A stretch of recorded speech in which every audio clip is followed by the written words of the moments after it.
నిజమైన పులి ఎట్లుంటదంటే కేసీఆర్ గారు 2001వ సంవత్సరంలో రాజోలి బండ డైవర్షన్ స్కీమ్ మీద నడిగడ్డకు నీళ్లు వస్తలేవని, అలంపూర్కు గద్వాల తాలూకాకు నీళ్లు రావడం లేదు, మా నీళ్లు మాకు రావాలి అని చెప్పి అక్కడ తూములు మూసేస్తేనే మాకు నీళ్లు వస్తాయని చెప్పి పాదయాత్ర చేస్తా ఉన్నారు.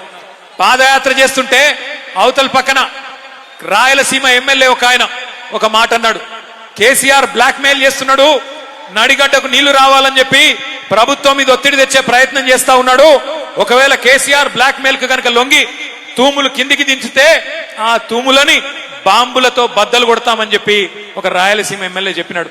చెప్తే కేసీఆర్ గారు ఏం చేసినారు తెలుసా?